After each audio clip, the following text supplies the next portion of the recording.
ghostly kite. Could that elusive Director Who be coming to Wangshu Inn once again? What is she doing here?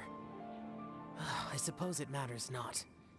Given her relationship with Rex, well, Zhongli, I might as well go pay my respects.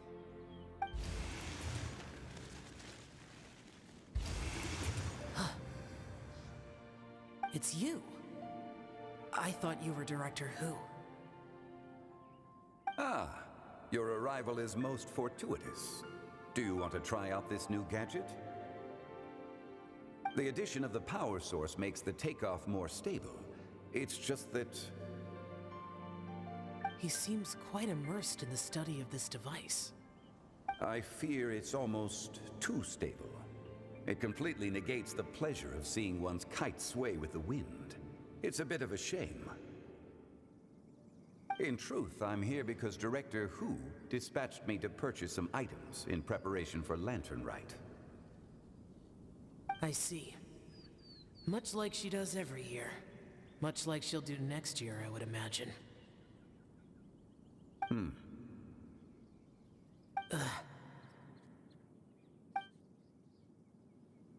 Am I wrong? Or has she once again sent you out to buy, what is it, sesame oil or something?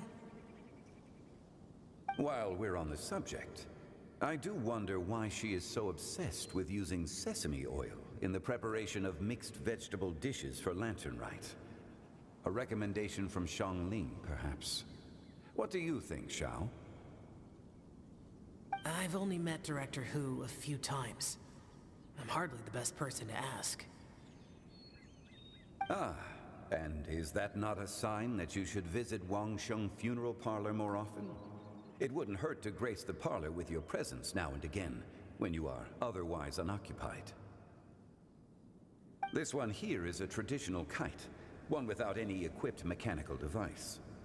Director Who tasked me with studying the differences between the two to determine which one is of greater merit. Many hands make light work. Perhaps you could test out the other kite for me? All right. I have made my comparisons. If speed is what you're after, the mechanical kite is the better choice. Wonderful. I shall pass that information along to Director Who. I'll leave these two kites with you.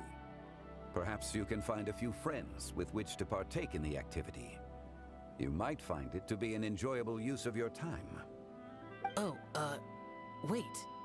Who enjoys kite flying? Well, I would imagine someone of your talent and wisdom is more than capable of finding out. So, you were testing out the kites for Hu Tao and even roped Xiao into doing it for you? Paimon didn't ask earlier because the situation was, awkward. I would hardly say I roped Xiao into anything. I simply sought the help of a friend. Besides, we did the testing together. Seems like our pool of competitors is growing.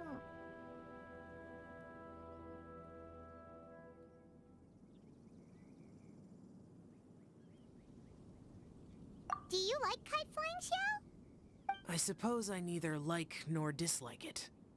Although, watching a kite gradually ascend into the sky does bring me a certain peace of mind. Perhaps they're a bit like Xiao lanterns in that way. Kite flying is also a pleasant form of relaxation. Have you ever thought about making a kite, Xiao? Cloud Retainer taught us how. We can teach you if you want. There's no need. Menogias was the only Yaksha among us who had an interest in matters of ornamentation and design. When Lantern Rite is over, come find me near Pervasi's temple if you have the time.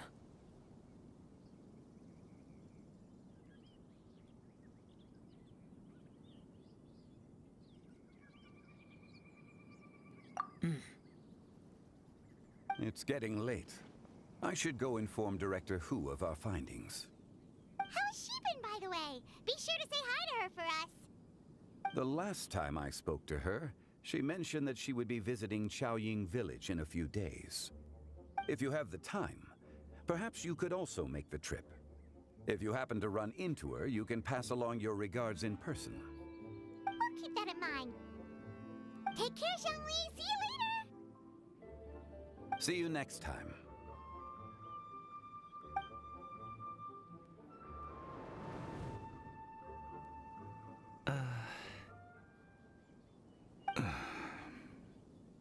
Coming.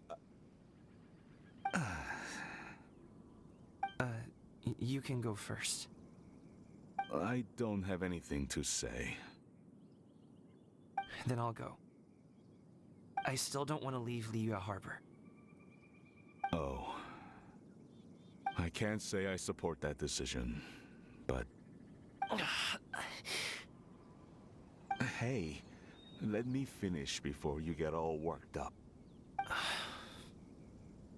Sit, Shenhe, sit. You must be tired from your journey. Shall I pour you a cup of tea, or would you prefer something else to drink? No need. I'm not tired.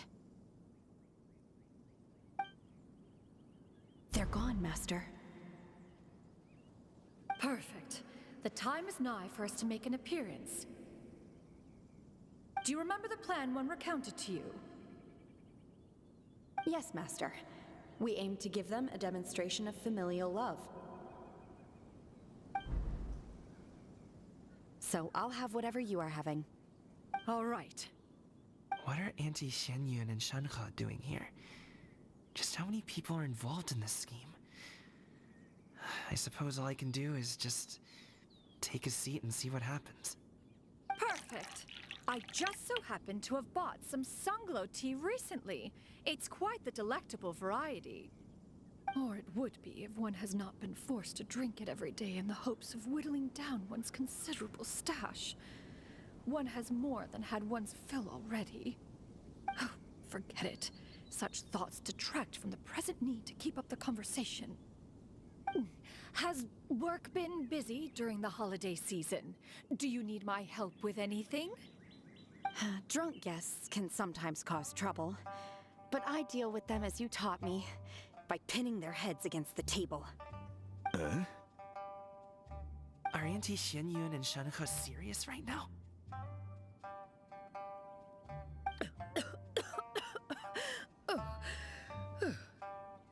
Oh dear. While one was busy orchestrating this act, one seems to have forgotten about Shenhe's various eccentricities. What I meant to ask was, have you made any new friends? We live so far from each other. It would be a great comfort to me to know you were surrounded by good companions. You already know of my past circumstances. Recently, I've been conversing with Guoba in the kitchen at night. Guoba can't talk, but his companionship is a comfort. The poor child. Her one friend can't even talk. I guess maybe Gaming is not doing so bad after all. Perhaps I've been too hard on him. Let's move on, shall we? Do you have any plans for today, Shenhe? How about we do something fun? That sounds about right. Take her to do something fun, and perhaps she'll loosen up a bit. Like we used to do when we would carry stones up and down the mountain from dawn until dusk, picking herbs to eat for dinner along the way. If that is what you ask of me, then that is what I shall do. Dad, here, have some tea. Or no, wait, let's not have any just yet. Yeah. I simply can't listen to that any longer. Coming. I'd like to finish what I was trying to say before. I don't support your decision to stay in Liyue Harbor, because living there is too hard on you. If you come home, there will be people to help you. I'm not saying we have to live under the same roof. I know our personalities are too similar to avoid butting heads. But you'll have your entire family around you. Your aunts, uncles, they'll all do whatever they can to help. You could get a less taxing job, and we could grab dim sum together from time to time.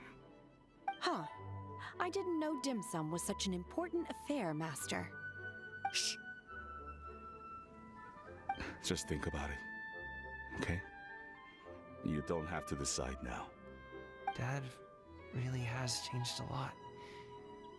He would never have said these things to me before. But thank you, Dad.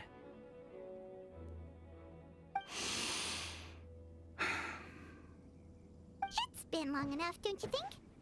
Oh, Paimon sure hopes they've made up by now. Oh, they're drinking tea in silence. That's not a good sign. Did Xianyun's plan not work after all? Hey, you two! Paimon's sorry we were gone for so long. We got to chatting with some friends and didn't realize how much time had passed. Perfect timing, actually. We seem to be just about done here. Yep, let's go. I'll get the bags.